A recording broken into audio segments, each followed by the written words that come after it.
he wants to show us the best way to go. He wants to show us his will. He wants to show us what's true and what's right. And so we have to yield to him and rely on him when we make decisions. He was the 3rd overall pick for the Charlotte Bobcats. I grew the stash. I went all in, and he was a total letdown. It was devastating. Absolutely devastating. That is an unbelievable reality that a perfect God would die for me and save me.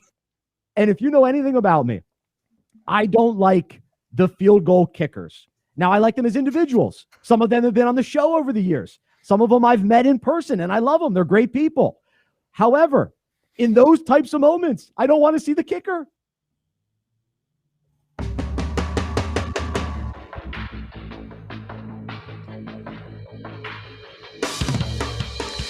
Welcome to the Unpacking It podcast, live here on Monday, April 19th. Great to be with you. Hope you had a wonderful weekend. I got to tell you a little bit about mine in just a moment, but we are here for the next hour to unpack sports, faith, and life with the Unpacking It community of sports fans. We love all of you that are joining us live, all of you that listen to the podcast later.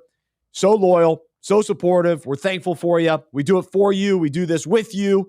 Make sure you subscribe to our YouTube channel. You can subscribe to the podcast anywhere podcasts are found. That way, if you listen to the live show for a little bit, you have to go, take a call, get back to work. You can listen to the podcast later, and so you can subscribe. Apple Podcasts, Spotify, anywhere else. Also, we'll do Unpack This in just a little bit. Today's topic is about the NFL draft. But if you want to subscribe to Unpack This and receive it in your email Monday, Wednesday, Friday, you can go to unpackingit.com. You'll get a thought about sports, faith, and life directly in your inbox. And so be sure to do that on unpackingit.com. Today on the show, we will talk about Trevor Lawrence, the comments he made to Sports Illustrated, some of the reaction that people have had to those comments, his reaction to the reaction. And I've got a lot of thoughts on this, a lot of layers to this conversation. I think this is an important conversation for us as followers of Jesus to discuss, because Trevor Lawrence, from what we understand, is a follower of Jesus, and people know that. People are watching him because of that. And so I think this is an interesting topic, and curious to get your thoughts as a listener today as well on this topic. Today's Unpack This will be about the draft and teams that think they're one player away, and how we have a similar mindset in life. And so we'll get into that in just a moment. We will also let you know what we're convinced of, and we'll let you, we'd love to hear from you as far as what you're convinced of this morning. As always, I am joined by Luke Heaton. We will say hello to him in just a moment. Also, Henry Bienamine, he's with us once again, helping us behind the scenes. And so great to have both of those guys with us today. Our other producer, Chris Allison, we thank him for all of his hard work as well. So a lot goes into the Unpacking It podcast and everything that we're doing here at Unpacking It Ministries. Before we jump in, let me ask you this. Do you need to get your own health insurance? Well, go to healthmarketgenius.com. Know your options, healthmarketgenius.com. Support them as they support us. Let's say good morning to Luke Heaton out in Texas. Luke, good morning. How are you? How was the weekend, man? It is good. The weekend was, well, finally, there was nothing going on Saturday. So what was incredible is every weekend that Madeline and I have been married, we've had something on Saturday. So we knew we had nothing on Saturday, so we said, hey, no alarms. We're going to wake up. The sun's not going to wake us up because we're going to sleep through sunshine, or if it's dark, whatever. So we finally got out of bed at like 11:30. She whipped up some pancakes, some eggs. It was It was marvelous. And then, yeah, it was a productive weekend. Had a lot of school, a lot of sleep. So I am got a lot of energy. I feel like I went into hibernation this weekend. So now I'm ready to attack. I like it. And your studio's looking good. So you added some new sports memorabilia to the backdrop, which I like. You may notice that there's a blank space on my wall here. Right before the show, I tried to straighten the marquee behind me that I spent some time finding the correct letters to type out unpack this NFL draft. Well, as I was trying to straighten that out, down to the floor, letters everywhere, and we had to start the show. So now we've got a blank wall today. So there you go. But Henry, how are you, man? So you're joining us on vacation. Where are you at? We muted him. There he is. Go ahead. Yeah, boys, what's going on? I'm actually here out in Atlantic City. I'm here with my wife. I'm here with my son. He's got off this week for his spring break. He decided that he wanted to throw a temper tantrum, didn't want to stay home. So just to appease him, we decided that, hey, we needed a break away from reality ourselves. So we headed down to Atlantic City. And last night we actually took in Gordon Ramsay's Pub and Grill. And if you guys ever get to the East Coast, definitely a place to go to.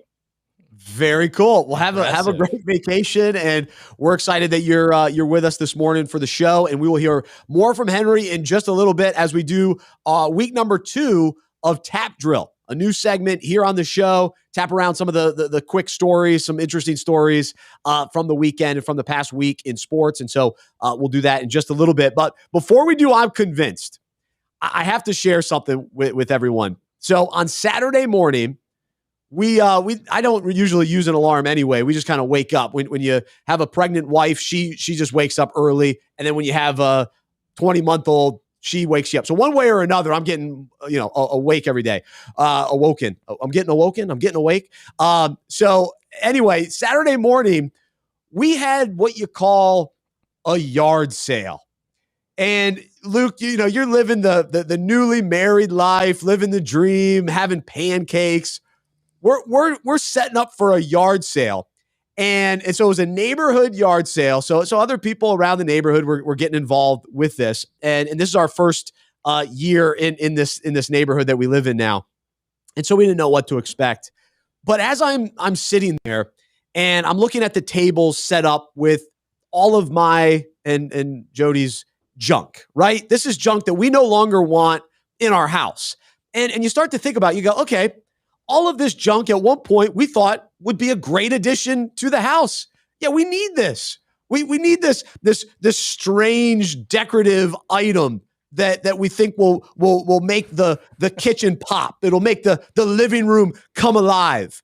Well, now 2 years later, after spending $25 on that said item, we have now put that in our front yard for strangers to walk by and consider if they're willing to pay $2 for that weird decorative item. That's some serious depreciation.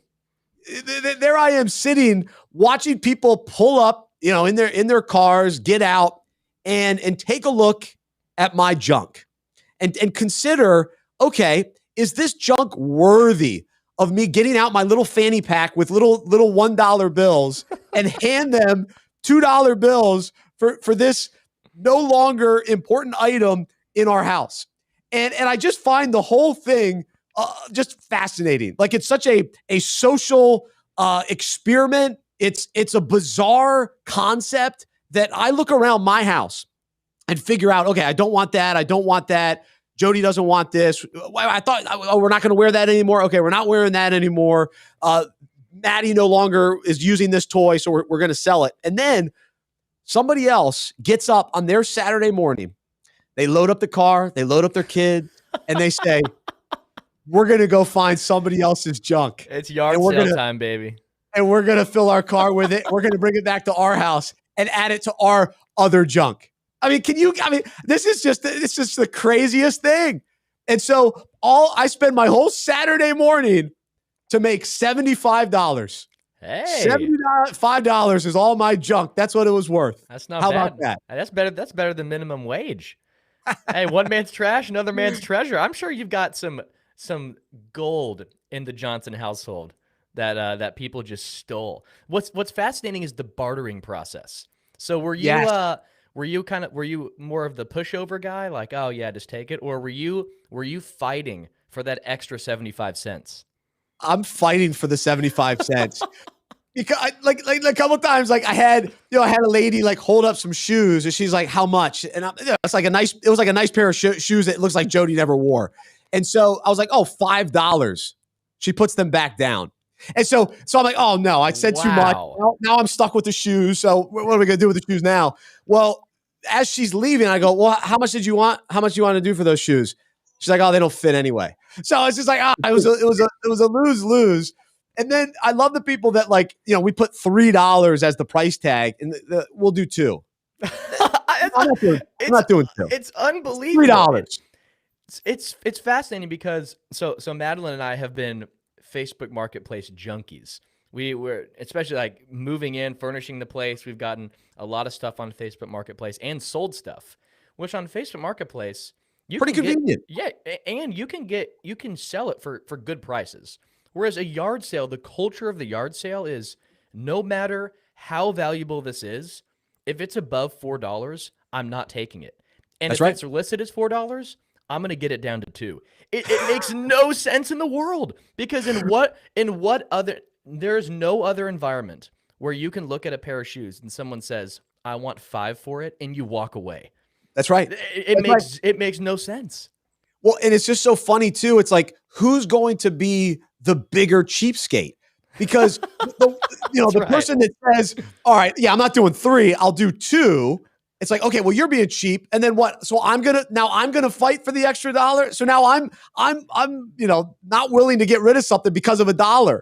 It's just the funniest thing, and the idea too that they're just going to like show up, look around, and then not like something, and then get in their car and leave. Oh, have a nice day. I mean, think about the awkward pleasantries that take place. Let me take a look at your junk. Nope, this junk is not good enough for me.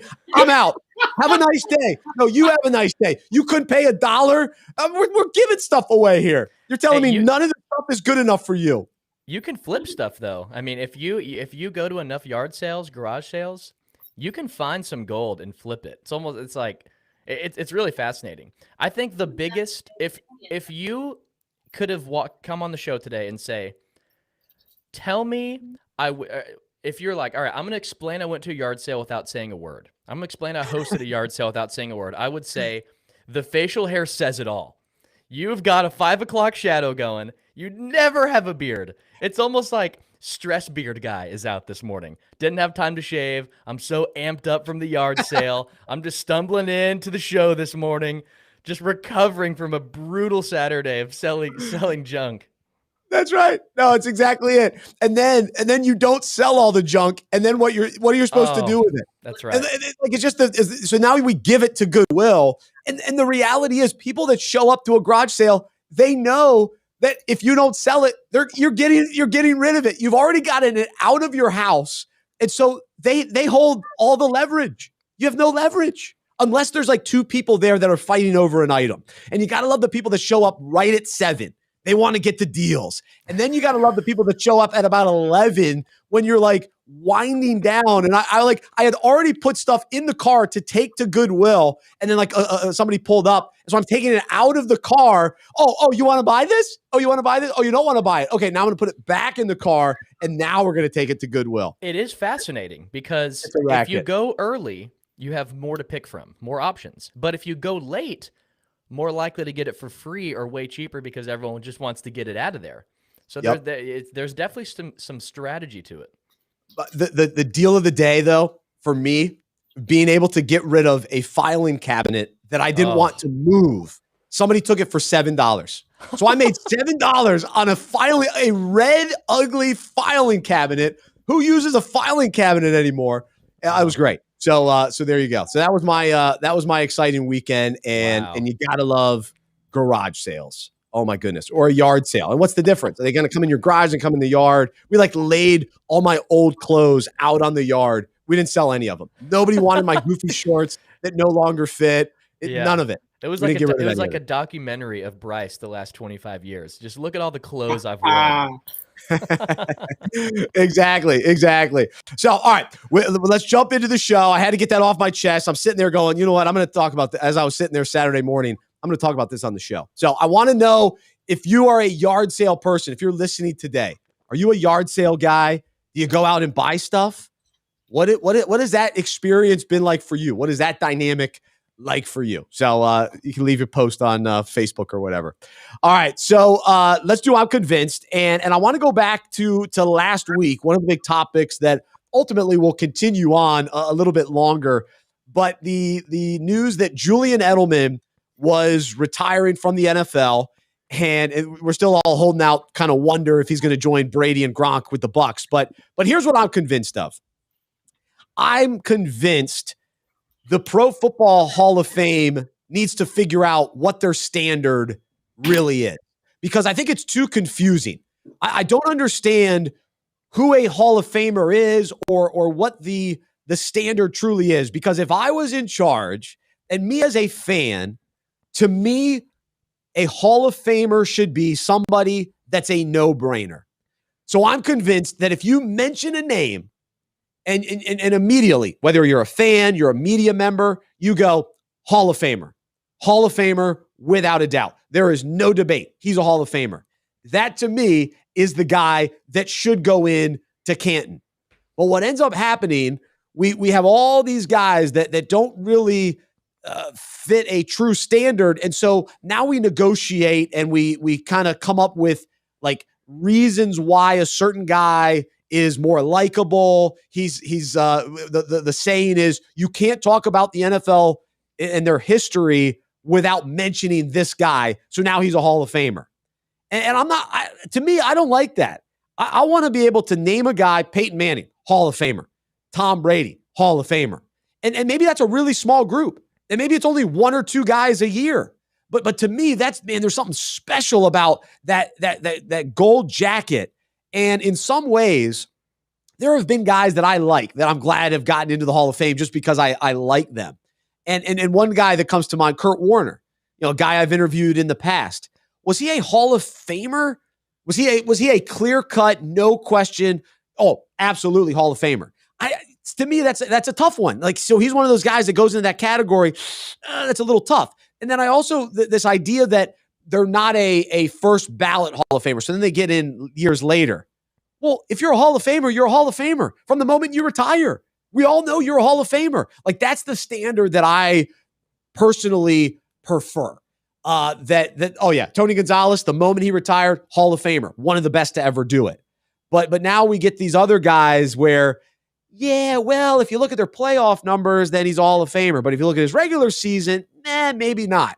Was Julian Edelman ever a best receiver in the league? No, he wasn't.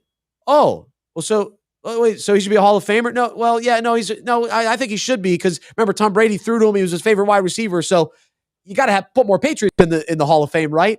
So anyway, I'm convinced there needs to be a different standard. And so I would not put Julian Edelman in, as good of a player as he is. And he's in the Super Bowl Hall of Fame, right?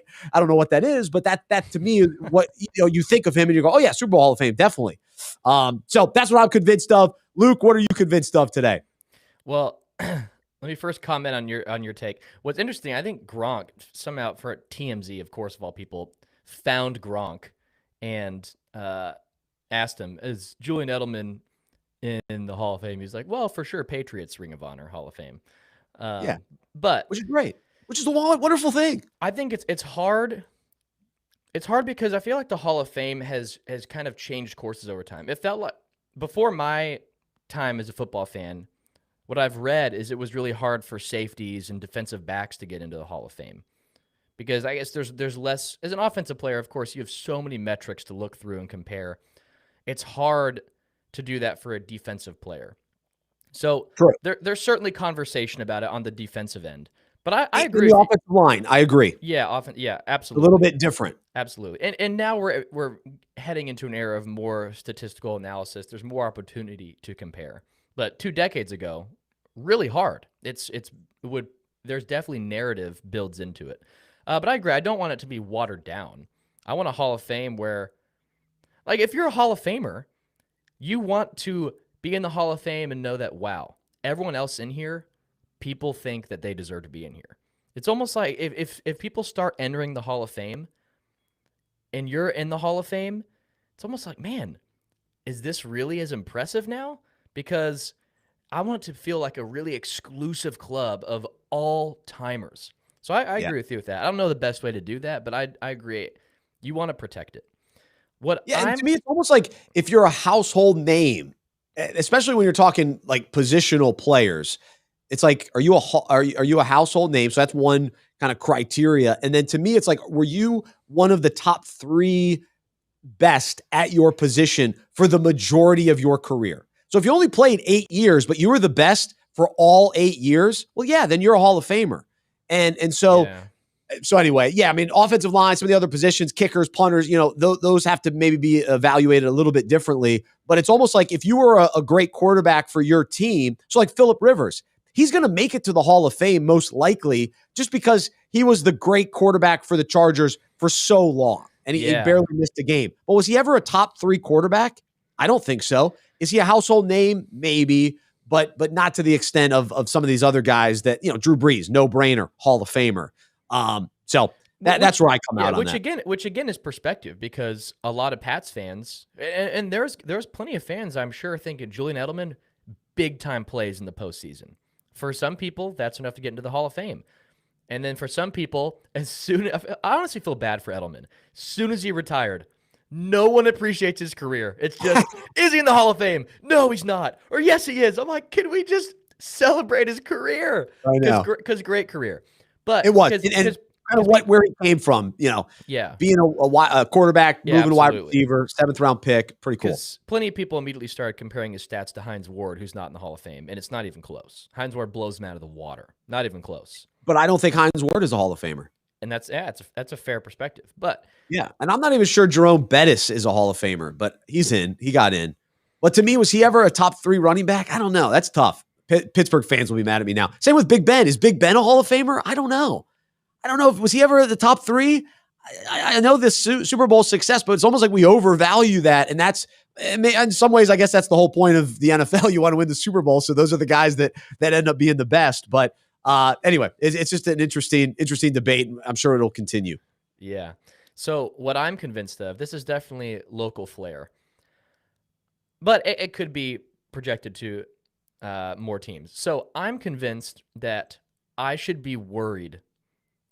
I should start getting worried about Luka leaving the Mavs.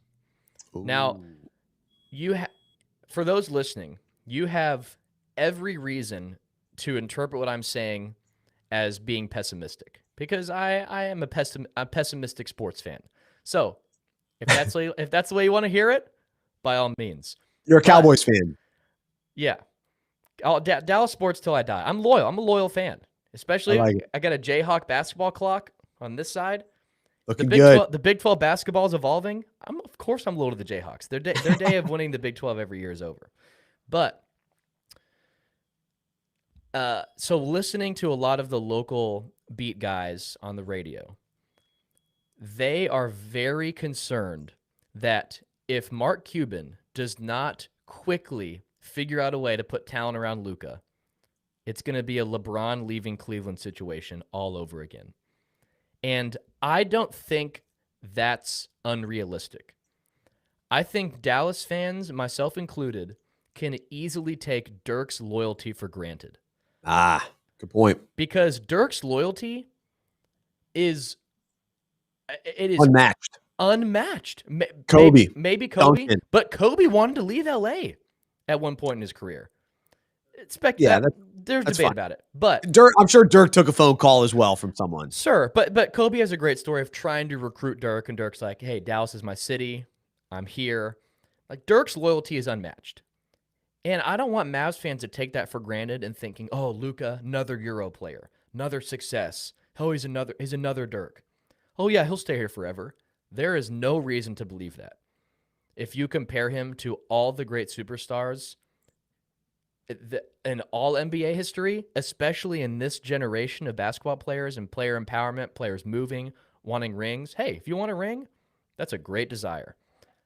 players are saying now, I can leave because we can sign the Mavs can sign Luka after his rookie contract, but then after that contract is over, he can leave. So basically, Dallas has 7 years with Luka to figure it out before he actually can leave. And if I'm Luka, hey, I can't speak for his loyalty, but if I'm looking at my talent, which is top 5 already in the NBA, already an MVP candidate, and my franchise is not putting talent around me, there's plenty of history to show that he will leave. Yeah, and I think even Zion Williamson probably goes in that category as well. Yeah. They're going to have to build around him, otherwise he's going to the Knicks. So that already is going to start bubbling up. So yeah, no, I think it's a great point, and it's tough as fans. Here in Charlotte, we've got Lonzo Ball. So how will the Hornets build around him and continue to build this culture so that he sticks around? And he's still young and still has a long way to go to prove his worth and become a superstar. But all markets have to deal with that. You gotta keep your stars and win. And even teams like Golden State, you bring in Kevin Durant, you win championships, then he's still gonna leave. So you're always trying to keep these guys happy. Houston, they didn't win enough with James Harden and all the moves that they tried to make, and it's a tricky game in the NBA. So I'm with you. Luka's an incredible player. It'd be fun for him to stick around in Dallas, but no guarantee. And I just don't want Dallas to be naive. Like Luka's incredibly a fun player, easy to root for. He definitely has his fair share of technical fouls, but the teammates love him. He's always got a smile on his face. Don't take that for granted. That doesn't mean he's going to be loyal. So you've got the clock is officially ticking on. You only have probably 4 years left to really figure something out, or he can leave. Yep, that's it. So we'll do tap drill coming up. We'll do a whole segment on Trevor Lawrence and the comments that he made. But let's jump into unpack this, and I want to talk about the NFL draft. And what's so interesting, the days and weeks leading up as people take a look at mock drafts and you hear all the analysis, the conversation is about team needs, right? What does a team need, and what is a team hoping to accomplish in the draft? And this is where the conversation goes, though, from a team's perspective. They're thinking, all right, once we get a quarterback, then we'll be good. Once we get that defensive tackle, then we'll be ready for the Super Bowl. Once we get a linebacker and a cornerback and a wide receiver, then we'll be a playoff team. And so they go into the draft hoping to, accomplish that and hope to get that position that they're longing for. They're hoping to get that one player that they really desire. And sometimes they'll even, trade up to get that guy because they think if we can just get Mitchell Trubisky, if you're the Bears, you trade up, you get Mitchell Trubisky, then we'll solve all of our quarterback concerns of all the decades of issues at the quarterback position if we could just trade up and get our guy, Mitchell Trubisky. And so teams are going through this. They're looking to fill that hole on offense, that missing link on defense. Then they'll be all set. But what happens? Oftentimes a player doesn't really live up to the hype. And even though the GM thought that a player would solve all of the team's problems, the coach isn't satisfied with that player's production. And so the reality is teams are never really happy until they win a Super Bowl. And even then, it doesn't last long because they want to win again. So even when they get the quarterback that they think they want, even when they get the receiver, they think it's going to solve all their problems. And then even when they actually win the Super Bowl, it ends up never being enough. Even if temporary, happiness and excitement for winning a Super Bowl does take place, they're always on to the next one. And so what I want to do today is, as we take a look at our own lives and look at kind of the faith perspective on this topic, is comparing a team chasing success, looking to the draft as the next opportunity to fill all their team's perceived needs, and compare it to our own chase for success in the form of happiness. Because oftentimes what we're really chasing is we just want to be happy. We were chasing happiness. And so what this is kind of our mentality is we tell ourselves that once we get fill in the blank, once we get the promotion, once we get married, once we have the baby, once we get the house, once we have $1 million, once we get the car, then we'll be happy. Then we'll be good. And once we get to this certain level, this certain milestone, this next thing, then we'll be good. And so, it's kind of this idea where we're trying to fill a void. We're trying to fill the perceived need, just like an NFL team. We're like, okay, once I get the quarterback, so to speak, once I get the house, then I'll be good. And the reality is happiness can be fleeting. And so what we really want, and the good news is what is actually attainable is contentment, being content, being satisfied, being fulfilled, being cheerful, unworried, at ease, at peace. That's really what we want. We think that a car or a house or a job or marriage is going to solve this happiness issue. But what we really long is for that deep contentment, deep fulfillment, deep satisfaction. That's what our soul is longing for. And anything else that we're trying to fill that void apart from Jesus is going to leave us longing for more, unsatisfied, and unfulfilled. It's not that those other things are bad, and they contribute to our enjoyment of life. There's no question. It's great to have a nice house and drive a car that we like. And of course, marriage is very fulfilling and very joyful, but it's also really, really hard. And so if we think that marriage is going to solve all of our deepest longings, we're going to be disappointed. It's not going to happen. It's not going to be Mitchell Trubisky level, but it'll help. It'll contribute to some of that, but it's not the deepest longing of our soul. And so, we struggle with this idea of contentment in our lives. And even as followers of Jesus, we get distracted. We get caught up in chasing other things. And we wonder, we're like, man, why am I not content? Why am I struggling with discontentment? Well, it's because we're chasing the next thing. We're looking for that missing piece, that one hole in our lives that we think is going to make something, make things better. And we have to remind ourselves, whoa. Contentment is found in Jesus Christ, and our affection, our joy, our peace being rooted in him. And so let's go to a familiar scripture. We all know I can do all things through Christ who strengthens me. But oftentimes we forget the two verses that come before it. And it's so important because Paul writes about this. And this is what he says. This is Philippians 4:11-13. Not that I was ever in need, for I have learned how to be content with whatever I have. I know how to live on almost nothing or with everything. I have learned the secret of living in every situation, whether it is with a full stomach or empty, with plenty or little.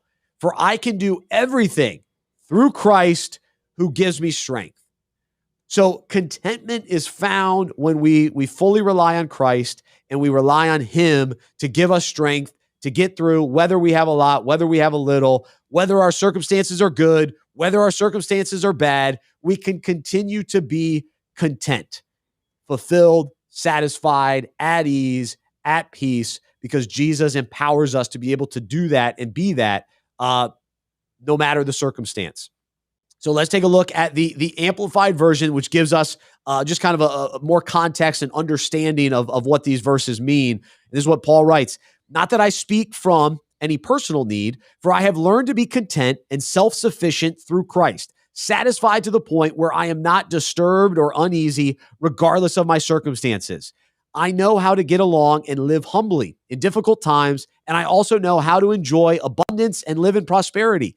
In any and every circumstance, I have learned the secret of facing life, whether well-fed or going hungry, whether having an abundance or being in need. I can do all things which he has called me to do through him who strengthens and empowers me to fulfill his purpose. I am self-sufficient in Christ's sufficiency.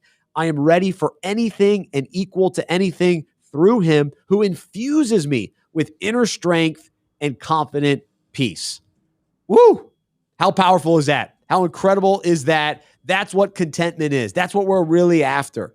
We're chasing all these other things. Once I get this, once I get that, once I get that, all of those things are bonuses. Seek first the kingdom and find our inner strength, our inner peace, our contentment in Christ through him who gives us strength.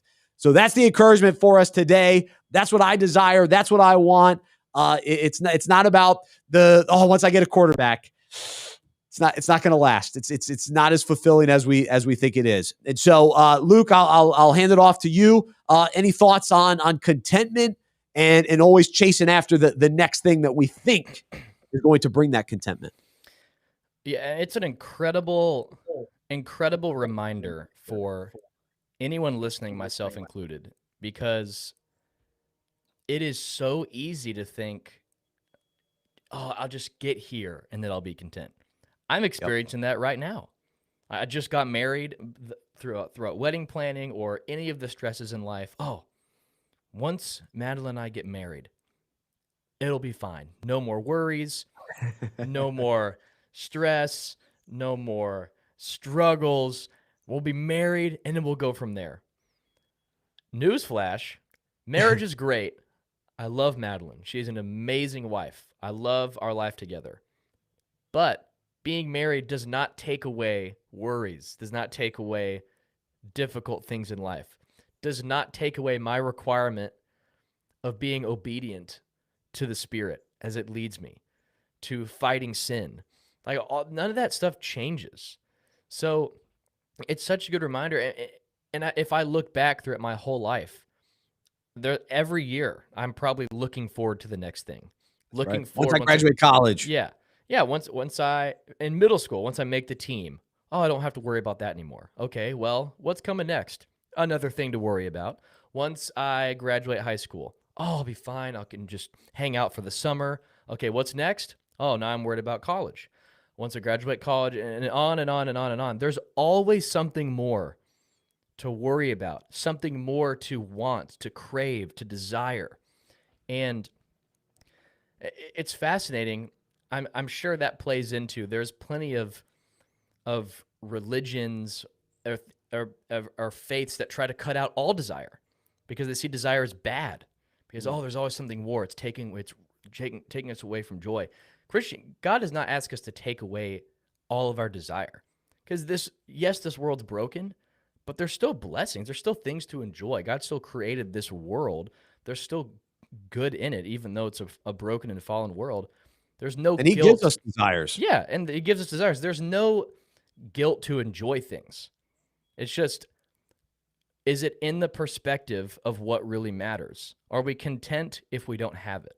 Because are we content if the only thing we have is salvation?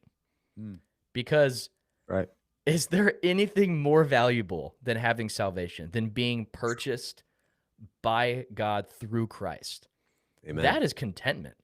And I'm saying it now, but I have to remind myself every day. Even as I say it, I'm speaking to myself because there's always things I want more than God every day. There's always things I find my heart and my mind chasing after when I could sit back and say, wow, I've been purchased. I've been redeemed. I don't have to figure out a way to somehow have a relationship with God because he has done the work for me. I can live now. That's freedom. Now I am freed up to live. I don't have this burden of, oh my gosh, what's going to happen when I die? I know I have sin. I know I'm not perfect. What is God like? Well, he's revealed himself to me. He has saved me. I'm freed up to live. I can be content now knowing that I have the most important thing. But man, is it so hard. So what's really important is, for me, surrounding myself with people that can remind me that. Surrounding myself with people that can, like we often hear from God through his word, through his spirit, and through his people. And I found it really helpful that I have people speaking truth to me because it's easy to buy lies. Lies in this world are they look so appetizing. And one lie is always want more. There's always more. There's something else. So such a good reminder that I definitely needed to hear, and I'll probably need to hear the rest every day of the rest of my life. That's right. That's right. Because we live in a world where it's always a little more, a little more. Once you get this, once you get that, then once you do this, then you'll really make it. Then you'll really find happiness. But contentment is available right now. And when you have contentment and you have Christ, man, that's a wonderful way to live, and it changes your perspective on everything. And so that's what I'm desiring to live in that contentment, to live understanding the strength that I have in Christ. That circumstances change up and down, all that. Okay, I can remain content, remain steady, remain at peace in Him. So that's the encouragement for us today. And so I hope that everyone's willing to unpack that and kind of consider, okay, am I always chasing? All right, once I get the quarterback, once I get the wide receiver, then I'll be good. But to say, no, I'm good now. I'm good right now because I'm living in Christ, for Christ, with Christ, which is wonderful. All right, let's get into this big topic that I'm excited to talk about because I think there's so many layers to it. I'm curious, the listeners today, your thoughts on the comments made by Trevor Lawrence. And so basically, we all know at this point that the Jacksonville Jaguars, they're all in on drafting Clemson star Trevor Lawrence. He had an incredible career at Clemson, won a ton of games. He won a ton of games when he was in high school as well, put up ridiculous numbers, seems to have all of the metrics when it comes to, size and arm strength and accuracy and all those sort of things. He's kind of been labeled as this can't miss prospect.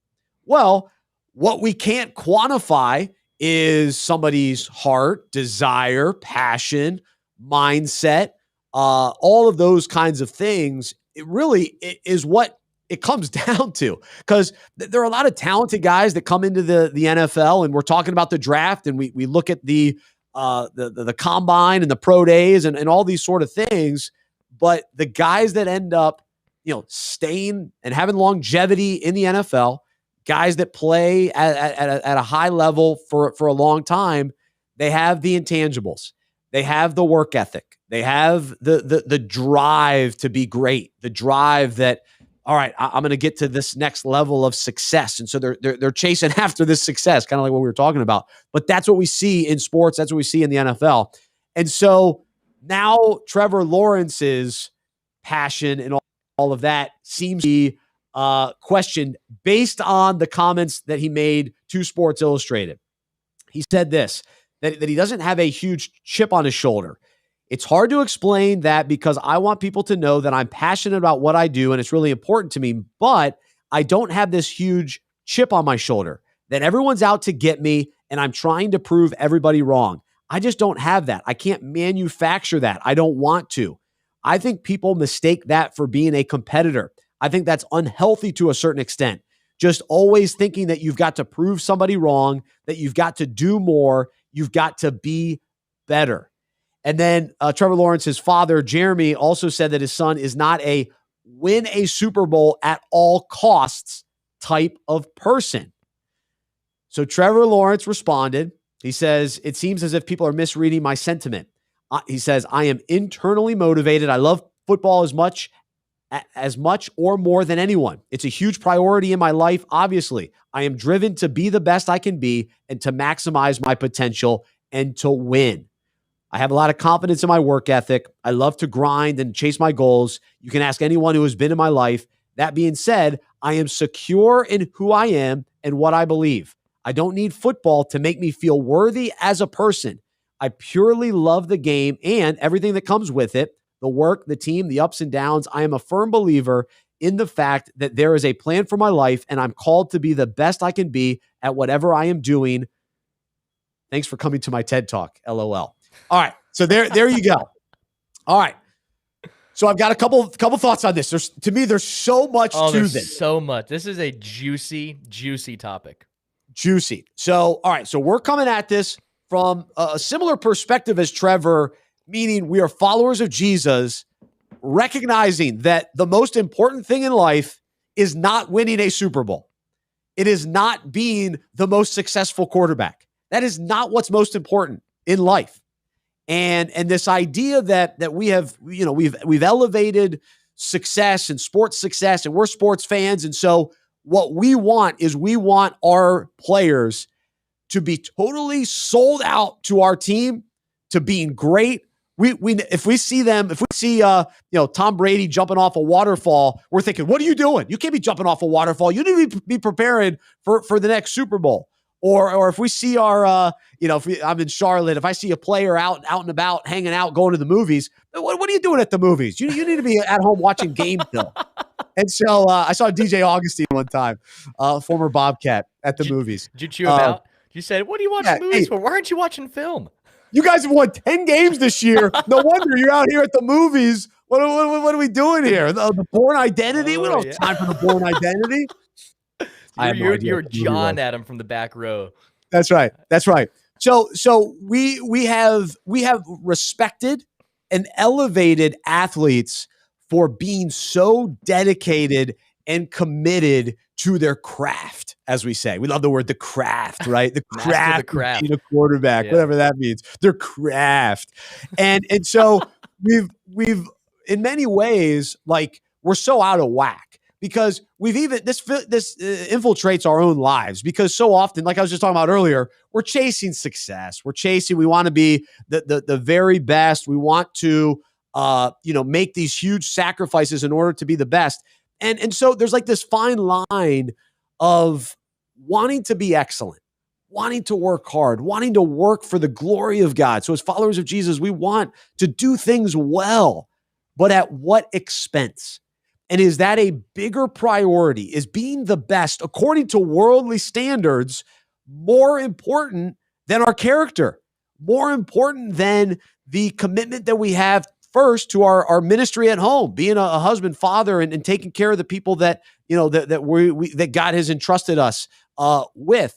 Or are we, sacrifice all that? I'm all in, and I just want to be the very best. And so this is all that goes on in our culture, and it plays out in a big way in sports culture. And so here's Trevor Lawrence saying, "Yeah, I'm good with who I am." And read between the lines, we know that he finds his identity in Christ. He's been outspoken about his faith for a number of years since being at Clemson. And so I love and respect Trevor Lawrence's perspective. I think he's got a wonderful head on his shoulders. At the same time, if I'm drafting number one, I find these comments very concerning. So when I'm looking at this from a football perspective, I find these comments very concerning because I look at Tom Brady and sure, he's been a husband and father, and it seems like he does other things as well, and he's found a decent balance. But this guy lives, breathes, loves football, and I would, from my perspective, it seems like he loves football more than anything else. Like, it appears that way from the outside looking in. So if you want to be the best, it's almost like that's what it's gonna take. It's like that's the commitment that it takes to have a long career. And so if I'm Jacksonville, I'm wondering, I don't know, in a few years, after Trevor Lawrence has played 5-6 years, he may leave and say, no, I don't need this anymore. And like, from a faith perspective, good for him. Go live your life. If God calls you to do something else, go do something else. You made some money. Maybe now he can have an impact in a new way. And so anyway, let me pause there. Luke, let me let you jump in a little bit. Curious the thoughts from listeners today as well, and jump in on this topic. Oh, it's just like there's so many layers. So where do you start? Luke? I start with, I love his comments from a faith perspective. I wish he would have explicitly said Christ, or like talked about the gospel, because it almost seems like if you're gonna say it, man, just say it. Just say it. Because if you're just gonna say his comments and take it as it is, not everyone understands his background as a Christian. Like, just say it. Like, we can respect that. Explain your worldview. Don't just kind of give us a little tease and then hope we kind of understand where you're coming from. Like say it. So that's my problem with his statement is you didn't actually explain everything. Like, Yeah. I want to hear Christ. I want to hear gospel. I want to hear why.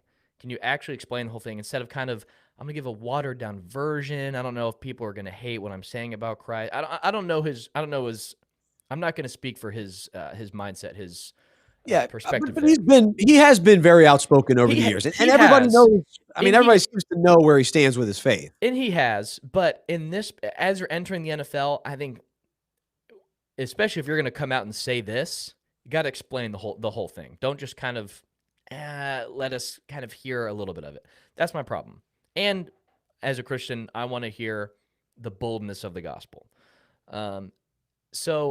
But from us as Christians knowing his perspective, obviously we agree. Like there's nothing. Super Bowl or bust is not a mentality. Yeah, Super Bowl at all costs. Yeah, at all costs. Also, so I agree with that 100%. Of course, following Christ, obedience, faithfulness, light years more important than winning a Super Bowl. This idea of you, and I kind of want to check the league, because how many players actually disagree with Trevor but won't say it? Because that's a great point. That's a great point. I bet most of the league is siding with Trevor Lawrence, whether it doesn't have to be from a Christian perspective, but this idea that you have to have a chip on your shoulder, I bet most people lie about that because there's pressure like, oh, yeah, I got to act tough. I got to have this chip on my shoulder. I got to be better than everyone. No, you don't. Why are you saying that? You don't operate like that. You're going to say, there's a few people. Kobe always said it. I'm sure Ray Lewis always said that. But even then, like, do you actually, like, what does that actually take to always, it's do or die, Super Bowl, championship, because all these guys have downtime. All these guys go on vacations. They all, like, even Tom Brady's jumping off waterfalls. Yeah, they go to the movies. And why do we hold them to this? It's a fake standard that I don't think for a second anyone lives up to it. But it's just like you pretend to hold up to the standard of I always have a chip on my shoulder. I'm always Super Bowl or die mentality. But no, I don't think anyone actually lives up to that. And why do we hold people playing a game to that standard? It seems almost just silly because we don't hold teachers to that standard.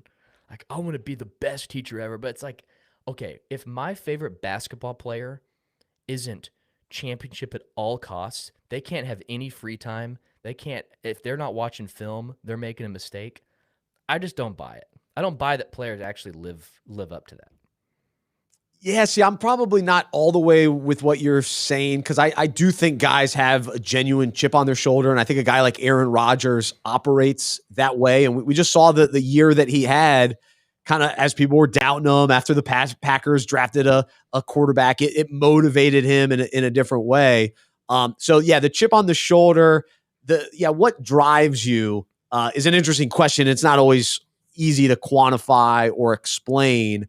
But if a player has other interests beyond the sport and doesn't need football, and we'll just talk football in particular, because football is such a toll on you physically and mentally. And so eventually I was just listening to a Luke Kuechly podcast. Actually, it was Luke Kuechly with Luke Combs. It was an awesome podcast. Wow. Side note. I was doing that as I was mowing the lawn. But Luke Kuechly retired early, and part of that was health reasons. But to me, and like you think about Andrew Luck, who retired early, like if they can see beyond football and they have other interests and see, just see life in a full scope, they're willing to walk away. And so that's why, to me, like with Trevor Lawrence in particular, like I could see him retiring in a couple years. Like he wouldn't necessarily play 20 years. Like he doesn't have to. He doesn't need that. He's already married. He's probably going to be starting a family. Like because he's getting married so early, you would assume his hope and his wife's hope would be that you'd start a family. So all those things happen. Now you could bring up the case of Drew Brees. Drew Brees has claimed to be a man of faith, had a long career, played for a long time in New Orleans and had that drive to be great. So how did he do it? So there are examples of that, but I think this idea that it requires a sold out attitude to have this long career. That's where I lean. I lean toward that. So I think I'm a little different than you, Luke. It sounds like you think guys can still get it done and have a career, even if it's not this, I've got a chip on my shoulder. I wanna, be the greatest type mentality. I don't think you have to have that. I think you can love the game and want to do your best. I don't think But doing your best is different than the drive to be the best. So because early on in my career, my mentality probably was more, I want to be the best radio host ever. I was driven, and I made a lot of sacrifices early in my career because I was all in on being a radio guy. That was my motivation. That was my passion. It was all in. It was all in on that. Now at this point, I still want to be my best, but not at the expense of my faith, my family. Those are a bigger priority to me now. And so I still want to improve. I still want to do this show with excellence. I want to lead a ministry with excellence. But my mentality isn't, we have to have the greatest podcast of all time, or we have to be the greatest, most successful ministry in the history of ministry. Because to me, that's a different mindset. Because then it means you got to make you got to make big sacrifices and other things take a hit if that becomes your mentality. And so I'm not sure that Trevor Lawrence, and I'm not going to put words in his mouth, but does Trevor Lawrence want to be the greatest quarterback of all time? By reading these comments, that wouldn't be my perception. I think he wants to play hard. He's got talent. He'll do what he can. He'll play as long as he still enjoys it. But if the Jaguars stink, which my guess is they will, 5 years from now, and he's running for his life because they never built an offensive line, and he looks around and goes, all right, I got a beautiful wife. We're starting a family. I love the Lord. I want to serve him. I'm out. That to me seems very realistic. That's a possibility. And so again, going back to my point, if I'm Jacksonville, is that the guy that I want? I don't know. It's a toss up. It's a tough thing. It's like from a Christian perspective, from a Christian worldview, I want to do my best. You can be maxed out with that. I think this idea of working hard in whatever you're doing, I think I'm totally okay if that's Trevor Lawrence's mentality of I'm a man of faith first, I'm obedient to Christ first, and I'm going to work as hard as I can. I'm going to do my best to be a great quarterback. But I don't think you have to have the mindset of I have to do everything possible, even cutting corners, sacrificing character, sacrificing obedience to God to be the greatest. I think anyone could get to the greatest without having to make sacrifices on character. Now, the system is set up probably that you would have to make character sacrifices and kind of toss away things that really matter more than sports. But I think in theory you can get there. But yeah, I don't think a majority of the league is willing to sacrifice character to get there. I think there's few players that do that. So yeah, I do agree with you that I think there is a level of fake tough guy. Oh, I live, breathe football. That's it. That's all there is. And yeah, guys do have other interests, but I think the question for me is when the circumstance gets tough and you consider, is it worth it? Is it worth the toll on my body? Maybe I could do something else. When it gets to that point. And so, whereas some guys, they will hang on for as long until a team says you're out, you know what I mean? Versus the guys that choose to leave. Because many of these guys, they're hanging on because their identity is wrapped up in football. And it's, I've got to play because I don't know what else to do. My life outside of football is nothing. And so I do think there are plenty of guys like that hang on to way long careers and they'll take pay cuts just to keep playing on a team and being at training camp every year. Yeah. So, it's hard to get into the mind and heart of people. But again, I respect Trevor Lawrence. I'm rooting for him. I like him. I think he's great. I think he was awesome at Clemson. But I do wonder if a long 5 Super Bowl winning career is ahead of him. And so that's probably where the debate comes in for me. Yeah. Go ahead. I know I can see that. And I think I'd agree with you as it in the Jaguars front office, not comments you want to hear because of the standard that's already been set in. This is the mentality we think it takes to be the greatest of all time. You have to come out and say, I'm willing to sacrifice everything. This is everything to me. I'm laying my life on the line to win a Super Bowl. That's kind of the narrative that's been set on a quarterback, any other position. You got to have that mentality. I just don't think you have to have that mentality to have great success. But I understand if Jaguars fans and Jaguars front office are concerned because his comments, I don't think that most of the league would disagree with him, but his comments go against the narrative of what it takes to be great. I just don't think that's what it takes to be great. All right. That's good. I'm with you. And ultimately, though, the question for us as followers of Jesus is, what kind of greatness are we pursuing? Yeah. Are we great in the eyes of the Lord? Are we great in the eyes of the world? And so I think for some of us, we try to we kind of mix that in a little bit, and it creates a little bit of tension in our lives. But if our desire is to be great for the Lord and great in his kingdom, that should be our motivation. And that may or may not include being great at football. It may or may not be great at business. That to me is what it comes down to. It doesn't mean that you can't. That's not necessarily the case. God calls some of us to, certain industries and certain levels of worldly success, ultimately for his glory and his purposes. But if our desire and motivation is just to be great by the world standards and to win a bunch of Super Bowls and, just to have millions of dollars because I accomplished it and I got $1 million, that, then we've got to check our heart a little bit, because what is greatness? And ultimately all those other things like the Super Bowls, all that stuff fades away. But if as we're pursuing Super Bowls and whatever that means in our own lives, along with Jesus, and he takes us to another level and our character remains the same and our commitment to him remains the same, then sure, that's cool. And so we've seen guys like that. I mentioned Kurt Warner earlier. He won Super Bowls and yet his character remained the same. Tony Dungy, a successful coach, but also for Tony Dungy, he stopped coaching eventually. He's like, all right, I'm out. I'm gonna go do some other things. He could still be coaching. Bill Belichick's still coaching. So anyway, that's kind of my main point with it all too. So I think it's very interesting. And honestly, I wouldn't mind talking about this again next week. I think there's some other directions to go with it as well. No, it's a very good topic, and it's very fresh. I'm trying to sort my thoughts because it's almost like, whoa, I'm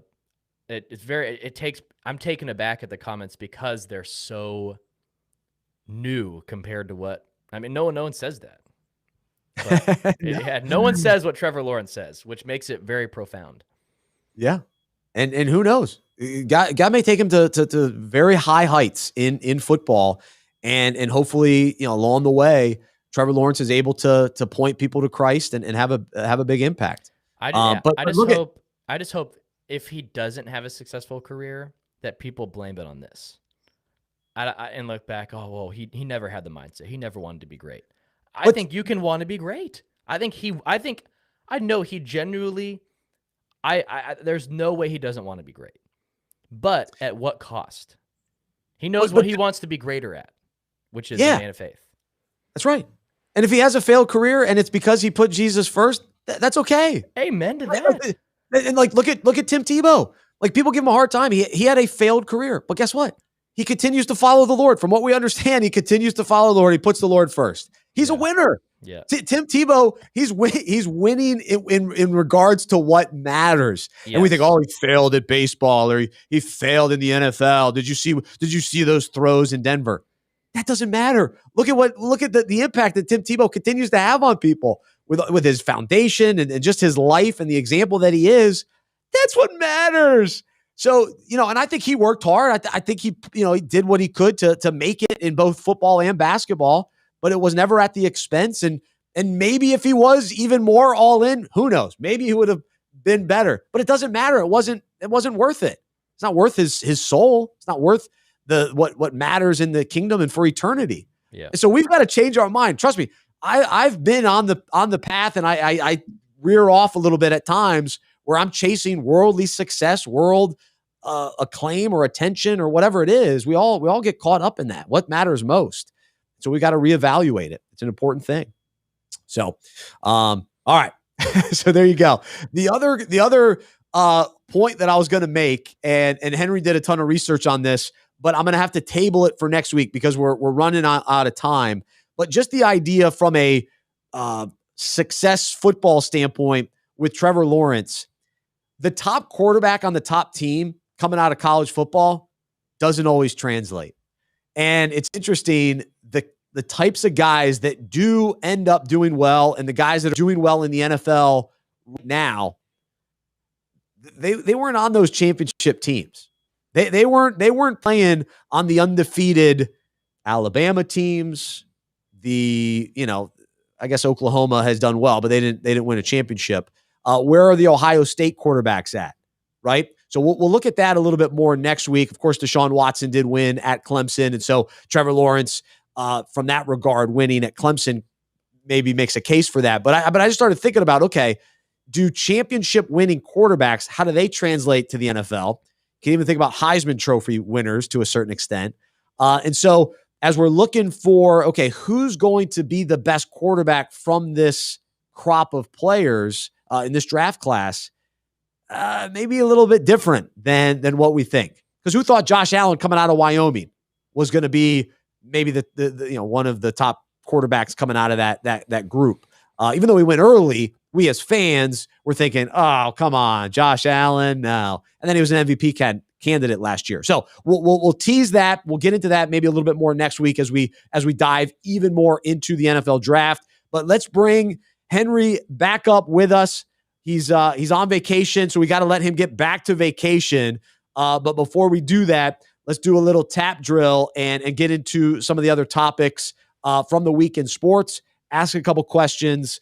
We'll have a little fun as we wrap things up here on Unpacking It. Go ahead, Henry. Take it away. Oh, we got him muted. Go ahead. Okay. First subject is in the NFL, and there's a proposal on the table that says that if you're not playing on the offensive or defensive line, you have the opportunity to wear a single-digit jersey. Now, there are only 9 numbers. Well, if you count 0, if they use 0, there are only 10 single-digit numbers. So are you a fan of this, or are you a fan of just the quarterback being able to get from 0 to 19? So my favorite number is 5. So I would love to see more people wearing number 5. And so, I think about Reggie Bush in college wore number 5. So it was pretty cool. So cool. So I would like to see beyond maybe a kicker or a quarterback wearing number 5. So I'm in on it. I think it'll be kind of cool. 2 things. 1, absolutely. 2, why does the rule exist? Why is there why is there positional requirements for numbers? I think that's outrageous. Like, there's nothing like in the SEC and college football, seeing big old mean defensive linemen coming off the edge wear a number 3 or number 6. Yep. That is so cool. Oh, I love that. I love when I just don't understand at all why there's limitations on who can wear which number. Yeah, no, it's cool. I'm in. What's next, Henry?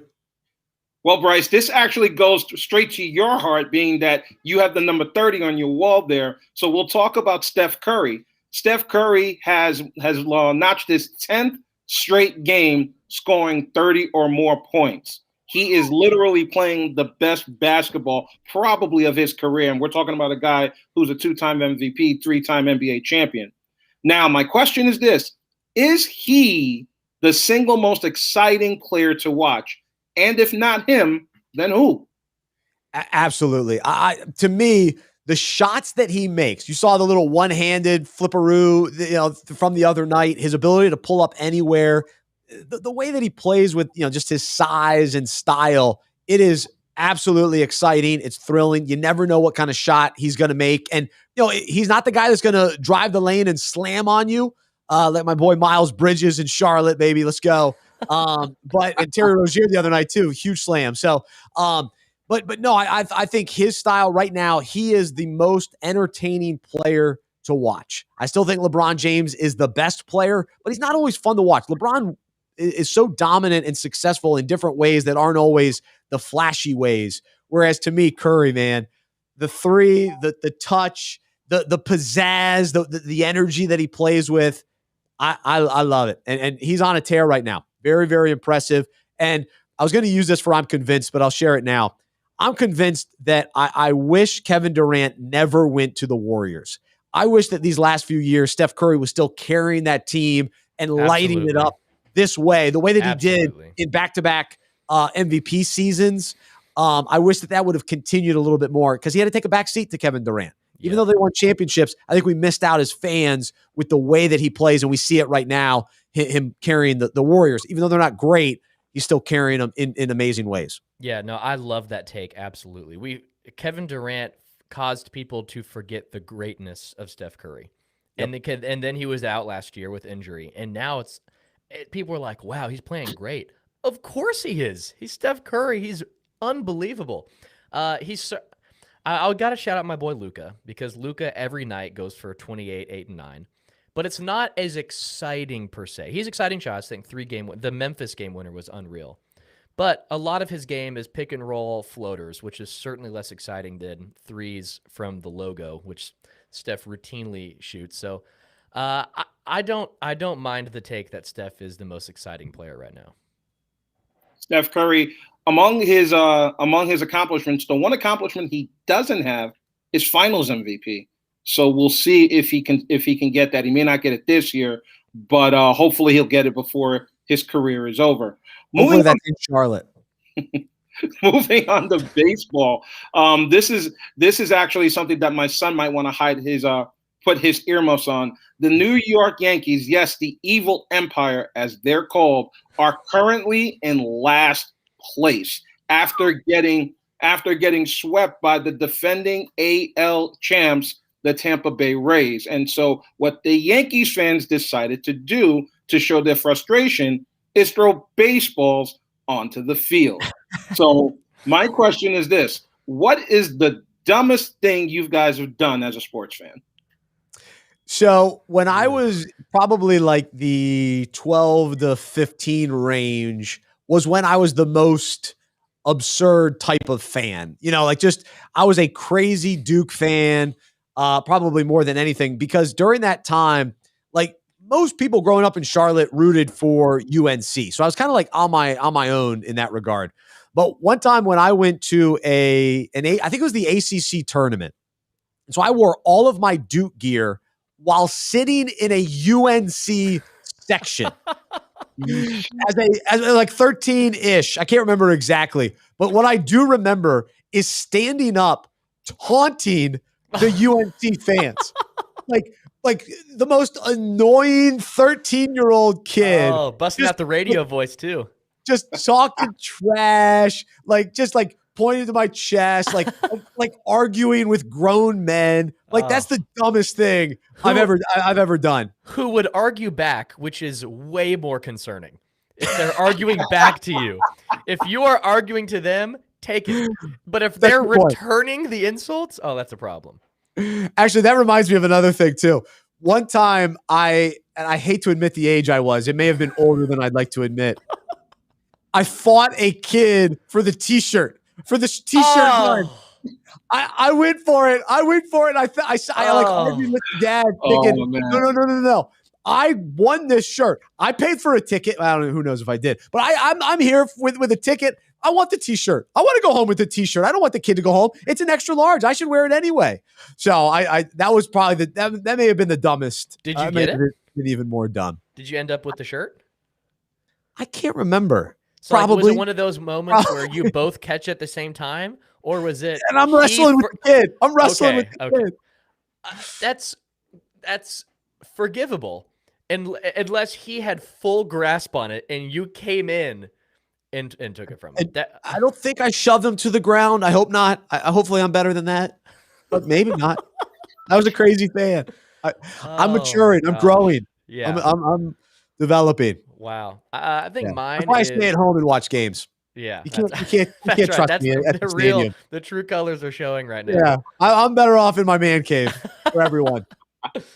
My dumbest moment as a sports fan is in ignorance saying Dwayne Wade is my favorite player, because that was before Mavs fan perspective hit in. So at a very young age, I said Dwayne Wade is my favorite player, and then the veil was taken off my eyes, and I realized he is the enemy of Dallas, and I firmly put all of my fandom into the Big German. So I'm still remorseful for saying that, for all Mavs fans out there, saying Dwayne Wade is my favorite player. Great talent, but enemy of Dallas. So I have thankfully have done a 180 from that take. I like it. All right, Henry, last one, then we'll wrap up. All right, last tap. Coach Brad Stevens of the Boston Celtics has recently been on the hot seat, or the lukewarm seat, as you could say, after the first few years of the Boston Celtics making a run to the Eastern Conference Finals. They kind of find themselves at the bottom of the playoff bracket. Now, knowing this, the University of Indiana made a full court press to hire him as their head coach to the tune of a 10-year, $70 million contract, which Brad Stevens turned down. Good move or bad move? So to me, Brad Stevens has decided that he is an NBA coach. He is all in on the NBA, and he is not going back to college unless it's years down the line and he has a change of heart. But when he decided to, go to the Boston Celtics, and this Indiana job, I believe, has probably popped up before as an opportunity, and that just isn't what he's gone after. So it's not about the money. It's about the style of play and the type of coach that he sees himself as, and he sees himself as an NBA coach. So for whatever reason, whether it's the lifestyle, the types of players, the talent level, the not having to recruit, whatever it is, he's all in on college or on the NBA, and he's not going to leave the NBA. I don't see him leaving the NBA. It may not work in Boston, but this happens. Doc Rivers, his time was up in LA. Now he's in Philadelphia. Stan Van Gundy, he's coached at least 4 teams. So this happens where you wear your welcome out in certain teams. Doesn't mean that Brad Stevens isn't a great coach. He is. What he's done in Boston has been excellent. Danny Ainge, wow, that's a whole nother story. But to me, he's made some moves. It's more on Danny Ainge than it is on Brad Stevens in a lot of ways. Yeah. So anyway, go ahead, Luke. So, man, this is a good question. But so I agree with Bryce.